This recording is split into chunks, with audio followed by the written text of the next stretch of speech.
दोस्तों आज की सबसे पहली और बड़ी खबर। झारखंड के 4100 जन वितरण प्रणाली दुकानों में शुरू हुई कॉमन सर्विस सेंटर की सुविधा। झारखंड के 4100 जन वितरण प्रणाली यानी पीडीएस दुकानों में कॉमन सर्विस सेंटर प्रज्ञा केंद्र की सुविधा बहाल कर दी गई है।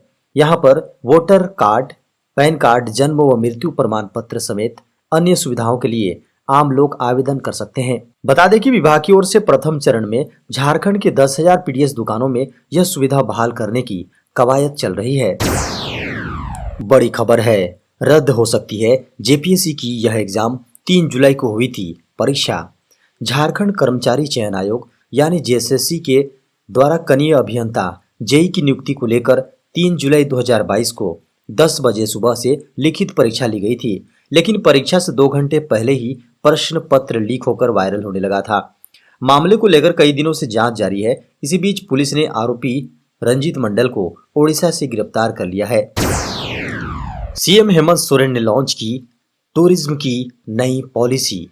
दिल्ली के फिक्की ऑडिटोरियम में झारखंड के सीएम श्री हेमंत सोरेन ने शनिवार को झारखंड की नई पर्यटन नीति को लॉन्च कर दिया। एक खास आयोजन में मुख्यमंत्री ने बाहरी निवेशकों को झारखंड के पर्यटन स्थलों के विकास के लिए आमंत्रित किया है। इस दौरान उन्होंने कहा, झारखंड के जल, जंगल, पहाड़, झरने, नदियों में पर्यटन के दृष्टिकोण से असीम संभावनाएं हैं। ऐसे में प्रदेश में निवेश के लिए जितने भी प्लेयर्स आएंगे उन्हें पहले आओ पहले पाओ की नीति के तहत खास स्पेशल पैकेज दिया जाएगा। बड़ी खबर है, आज राष्ट्रपति पद की शपथ लेंगी द्रौपदी मुर्मू। निर्वाचित राष्ट्रपति द्रौपदी मुर्मू सोमवार को देश के सर्वोच्च संवैधानिक पद की शपथ लेंगी और उसके बाद उन्हें 21 तोपों की सलामी दी जाएगी। केंद्रीय गृह मंत्रालय ने कहा है कि शपथ ग्रहण समारोह सोमवार सुबह 10:15 में संसद के केंद्रीय हॉल में होगा, जहां भारत के मुख्य न्यायाधीश एन.वी. रमन्ना उन्हें राष्ट्रपति पद की शपथ दिलाएंगे। गृह मंत्रालय ने कहा कि शपथ लेने के बाद राष्ट्रपति द्रौपदी मुर्मू भाषण देंगी। मंत्रालय ने कहा कि शपथ ग्रहण समारोह से पहले निवर्तमान राष्ट्रपति और निर्वाचित राष्ट्रपति एक औपचारिक जुलूस में संसद पहुंचेंगे। बड़ी खबर है, झारखंड में चाय की खेती करेगा कृषि विभाग। झारखंड में कृषि विभाग चाय की खेती की संभावनाएं तलाश रहा है। इसके लिए पहली बार योजना तैयार की गई है। विभाग के फार्म में 1 करोड़ 80 लाख रुपए की लागत से प्रत्याक्षण कराया जाएगा। यह काम उद्यान विकास योजना के पैसे से कराया जाएगा। इससे पहले नेशनल टी बोर्ड की तकनीकी टीम ने झारखंड के कई जिलों का दौरा कर चाय की खेती की संभावना का अध्ययन किया था। टी बोर्ड ने झारखंड में पहले चरण में 60 एकड़ में इसका प्रत्याक्षण करने की अनुमति दी है। गुमला के रायडी और पालकोट फार्म में 35 एकड़ में चाय लगाया जाएगा। हजारीबाग के डेमोटाड़ स्थित फार्म में 25 एकड़ में चाय लगाया जाएगा। बता दें कि इस योजना के तहत चयनित किसानों को चाय की गुणवत्ता खेती के संबंध में 15 दिवसीय आवासीय प्रशिक्षण दिया जाएगा। इससे दूसरे राज्यों का भ्रमण भी कराया जाएगा। बड़ी खबर है, केंद्र सरकार के इस मंत्रालय में निकली बम्पर भर्ती। सरकारी विभाग नौकरी, जी हां, सरकारी विभाग में नौकरी करने वाले उम्मीदवारों के लिए रक्षा मंत्रालय ने फायरमैन समेत कई अन्य पदों के लिए भर्ती निकाली है। इच्छुक और योग्य उम्मीदवार जो इस भर्ती परीक्षा में शामिल होना चाहते हैं वो आधिकारिक वेबसाइट mod.gov.in पर जाकर आवेदन कर सकते हैं। बता दें कि आवेदन की प्रक्रिया शुरू हो चुकी है। रक्षा मंत्रालय की ओर से जारी आधिकारिक वेबसाइट www.mod.gov.in/ के लिंक पर जाकर उम्मीदवार डायरेक्ट अपना आवेदन कर सकते हैं। साथ ही इस लिंक के जरिए उम्मीदवार आधिकारिक नोटिफिकेशन देख सकते हैं। बता दें कि इस भर्ती के माध्यम से 23 पदों को भरा जाएगा। रक्षा मंत्रालय में कुछ 23 पदों पर भर्तियां होंगी। इसमें सिविलियन मोटर ड्राइवर के 5 पद, व्हीकल मैकेनिक के लिए 1 पद, क्लीनर के लिए 1 पद, फायरमैन के लिए 14 पद के अलावा मजदूर के लिए 2 पद भर्ती की जा रही है। उम्मीदवार जल्द से जल्द भर्ती के लिए अपना आवेदन कर सकते हैं। बड़ी खबर है, झारखंड में टूरिस्ट सिक्योरिटी फोर्स का किया जाएगा गठन। झारखंड के मुख्यमंत्री श्री हेमंत सोरेन ने कहा कि झारखंड में पर्यटकों की सुरक्षा के लिए हम टूरिस्ट सिक्योरिटी फोर्स का गठन करेंगे, क्योंकि अब वह दिन दूर नहीं जब झारखंड की मनोरम वादियों में गोलियों की आवाज नहीं, सिर्फ पर्यटन के खिलखिलाते ठहाके सुनाई देंगे।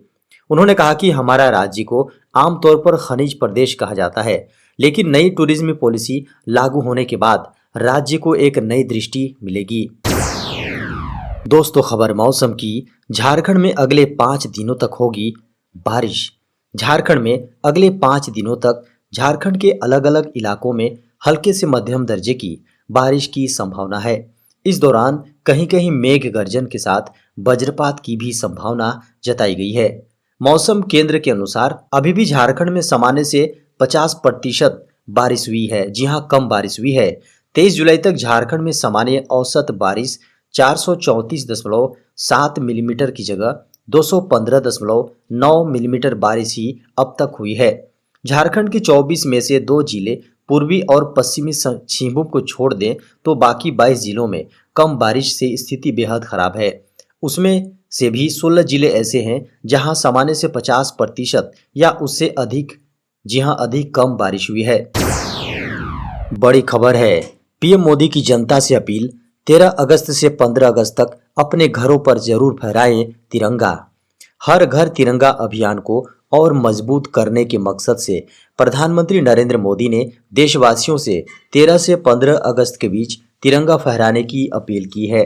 पीएम मोदी ने ट्वीट कर लिखा, यह मुहिम तिरंगे के साथ हमारे जुड़ाव को गहरा करेगी।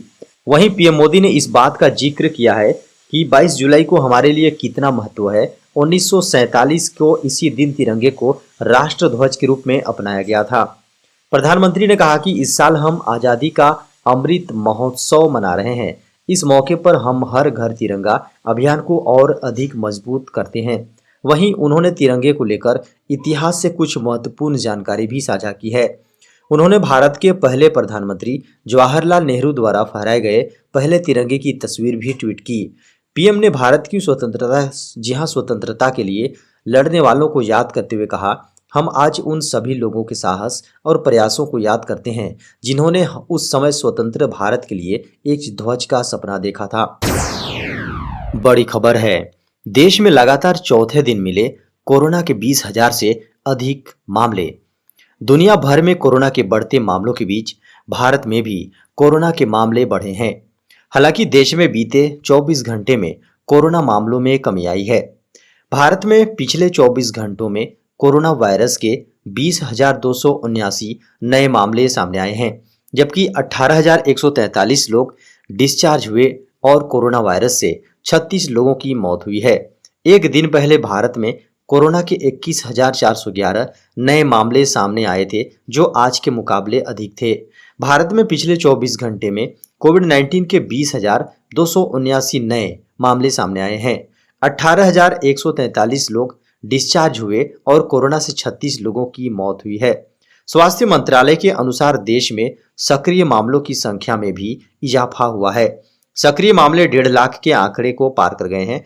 अब तक देश में 1,52,200 मरीजों का इलाज चल रहा है, जबकि देश में 5,26,033 लोगों की कोरोना वायरस से अब तक मौत हो चुकी है। वहीं रिकवरी की बात करें तो कुल रिकवरी 4,32,10,522 हो गई हैं। बड़ी खबर है। झारखंड के स्कूलों में 1ली से 8वीं के शिक्षकों का होगा ट्रेनिंग नीड एनालिसिस। झारखंड के 1ली से 8वीं के 1,07,000 शिक्षकों का ट्रेनिंग नीड एनालिसिस यानी TNA होगा। 27 से 30 जुलाई तक हर प्रखंडों में इसका आयोजन किया जाएगा। इस दौरान शिक्षकों की आवश्यकता व असुविधा पर विचार किया जाएगा।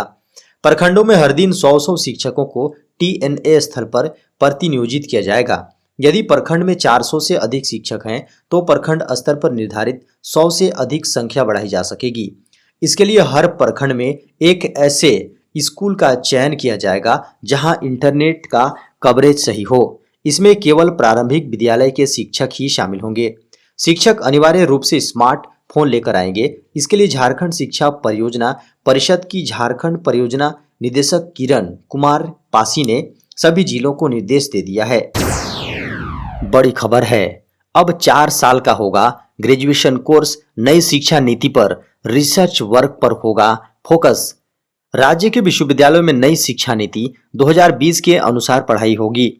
इनमें रांची विश्वविद्यालय, DSPMU समेत अन्य विश्वविद्यालय शामिल हैं। इसके लिए अपर मुख्य सचिव के खंडेलवाल की अध्यक्षता में कमेटी ने इसका ड्राफ्ट तैयार कर लिया है, जिसके तहत स्नातक का कोर्स अब 4 साल का होगा। इनमें 8 सेमेस्टर शामिल रहेंगे।